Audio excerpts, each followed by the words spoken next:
Hello everyone, and welcome to the 15th rip-off episode of Analyzing Evil, featuring Bob Iger from the Walt Disney Company.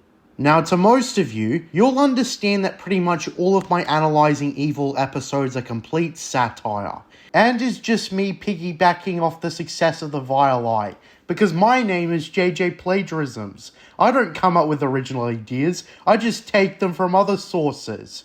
But on the real, I haven't really bothered to tell people in the comment section that take my videos way too seriously that it's satire. Because what's the point? If they haven't figured out by now that I'm not being literal with the title on Analyzing Evil, they ain't gonna figure it out, even if I tell them very bluntly. My rule of thumb was to target scummy executives and higher-ups of companies, shitty actors, and incompetent gaming studio heads. I obviously do not think most of them are evil, perhaps with the possible exception of maybe Leslie Headland, but that really depends on whether or not she knew about her boss's heinous conduct, which is unknown. But for this occasion, we're going to talk about someone we can actually say is evil without a shadow of a doubt. One of the most hated executives in recent memory, whose influence can be felt all across the company he runs, and everything he's acquired.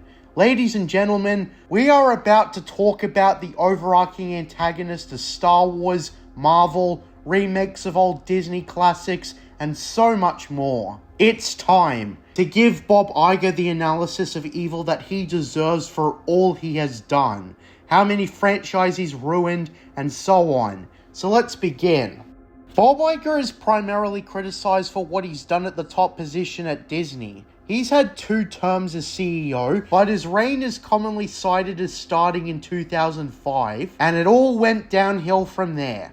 Everything wrong with Disney falls on Bob Iger, as he is the captain of the ship. So problem number 1, politics. Instead of staying politically neutral and telling stories everyone can get behind, Bob Iger has started a policy of inserting politics into Disney movies. The obvious problem with this is that you're just going to anger the opposite side of the political spectrum. Politics do not unite people, they divide people. But it is worth noting, and if you followed this series you already know this, is that none of the political leanings are sincere, at least not on Bob Iger's part. I doubt Bob Iger truly believes in the politics he's inserting into Disney films and products. It's all an act to get the most amount of people on their side with the least amount of effort. Because if Disney were politically neutral, but continued making content without integrity, everyone would likely be against them. So choosing a side in the political spectrum and nurturing them is their way of gathering support. At the highest level, it's a way to cushion the blow that is Bob Iger's failure as CEO. Leaning left or right is a surefire, easy way to get people on either side to ally with you, because politics can easily overtake how things are written. So on top of the fact that inserting politics into Disney films is not a winning strategy, it's not a genuine attempt to preach whatever message. Never forget that Bob Iger was perfectly complicit in having the Mulan remake crew film near a Chinese concentration camp in an attempt to pander to the Chinese audience. A move that backfired in their faces big time. The remake was also criticized for a lack of a diverse crew. So the reality is that Disney is far from an inclusive company. Like any company, they strive to profit and to maintain profit. And ultimately, it's how a company pursues profits that determine their reputation. Making high-quality products consistently and not ripping people off is not something Disney does, however.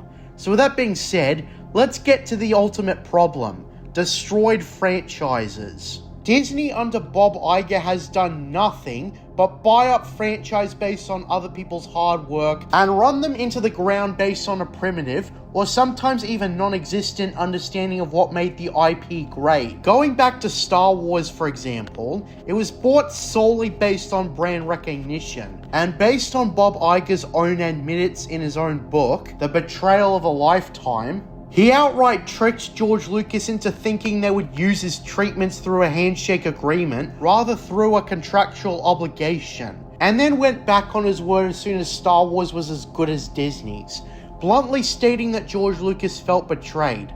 And he was. The purchase of Star Wars and its handling could not be more dishonorable. Bob Iger saw Star Wars as nothing more than a means to make money based on brand recognition. This can be seen in the fact that they announced Episode 7 and proceeded to rush it out the door before it could even cook properly. So not only did the sequel trilogy have no plan, it was incredibly rushed to make the most money as soon as possible. The sequel trilogy in general was purely a decision made out of greed, and not a genuine attempt to give us more Star Wars. People eventually came to see The Force Awakens for what it was, an underwhelming 2-hour teaser for the next movie. Bob Iger never cared about the value Star Wars held to the fans. To him, it was always about brand recognition. The fact that they barely made the prequel trilogy still canon and actively worked to undermine it through The Force Awakens was a major mistake. But it also demonstrates that Bob Iger only looked at what would make a truckload of money, and it's this greed that's run Star Wars into the ground. Indiana Jones was done with the same mentality, where it was just Raiders and Last Crusade pandering, with an active attempt to undermine Crystal Skull. This is exactly why Star Wars under Disney is given its own category, because Disney's Star Wars does not adhere to the identity of Star Wars whatsoever. Moving on to Marvel, they've also done extreme pandering. The general consensus is that Disney Marvel just sucks compared to the old days. And the main focus is usually on the Marvel Cinematic Universe. And as soon as the MCU started to decline, they employed cheap and easy tactics to keep the MCU afloat and profitable.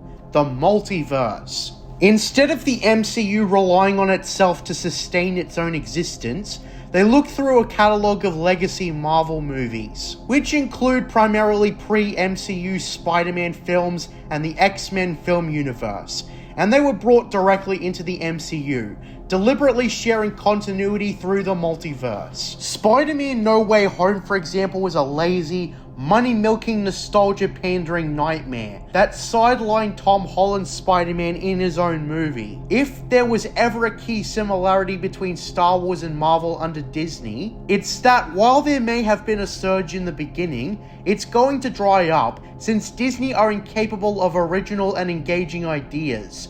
And this can be placed on Bob Iger. Since the direct leadership of both IPs are run by different people, Bob Iger is the king of the Disney empire, and his response to everything is to only go further in the wrong direction. Bob Iger is nothing but an out-of-touch, greedy businessman who can't even maximize profits in the long term. So his strategy was always just to buy other people's work to prop the company up, but as we all know, that's a short-term solution only. Bob Iger, as a matter of fact, has run Disney and all their IPs into the ground. Walt Disney's philosophy on growth was to make movies, to make money, to make more movies. And they heavily relied on the public domain to grow their business. This was in the day before film franchises and whatnot.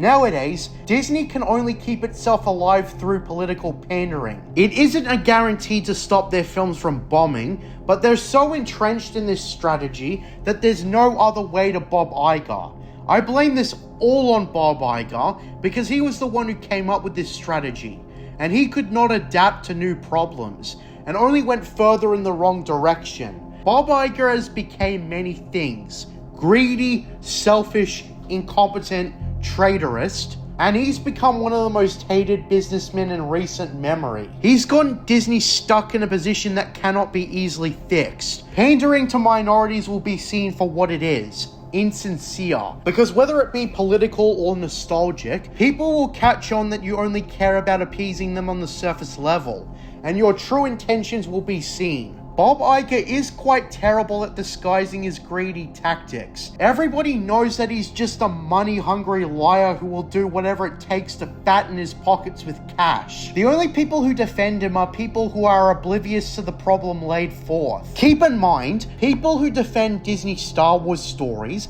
will talk more about the writers and directors more than the person at the very top of the food chain. And this is always done because it's impossible to humanize a corporate businessman in a suit. So they go towards the creative team instead. It, however, is quite foolish to ignore all aspects of this. Bob Iger is the one steering the ultimate ship. He has the ultimate power, and everything that happens under him, he is accountable for. That's just how it works. So in short, Bob Iger and Disney defenders rarely even mention him because they'll make it more about the creative team and the actors. So with that being said, Bob Iger has turned Disney into the villainous dystopia it is today. Through his tactic of buying IPs instead of actual hard work, he ensured multiple avenues to make money in the short term, but more and more has he upset each fan base. Whether you're a Star Wars fan, a Marvel fan, a Pixar fan, whatever, Bob Iger doesn't care about your IP beyond brand recognition. Star Wars was nothing but a big number to him, and it's led to such apathy. He's refused to fire Kathleen Kennedy and instead extended her contract and has let the worst people in charge of each franchise. He is fully aware that his plan is not working, but is too prideful and out of touch to admit a sinking ship when it hits the iceberg. And it's likely that Bob Iger will never learn. He will continue to destroy franchises, and Disney will eat itself from the inside. It is slow progress, but Rome didn't fall in a day, and neither will Disney. Disney cannot be left alive on the current course. The easiest way to save the company will be to sell all the IPs. Selling Star Wars back to George Lucas will probably come at a markdown price, but at least they'll be able to sustain themselves with some extra money. So in the end, while Bob Iger seeks to make money above all else, he has been quite terrible at making money in recent years, relying on pathetic short-term solutions that only serve to further damage the company he runs. It's also not something advantageous, because many mainstream companies have adopted the same tactics Disney has. Political and nostalgia pandering, and in the end, Disney doesn't have a means to combat this competition. And it's why Disney Plus, for example, is a massive failure. And Bob Iger only has himself to blame, as he is ultimately the exact definition of evil. Thank you for listening to this episode of Analyzing Evil. What do you think of Bob Iger? Leave your thoughts below. I'm JJ Plagiarisms, and until next time, what are stories about mystery boxes? Under the mountain, a golden fountain. Were you praying that the law is strong?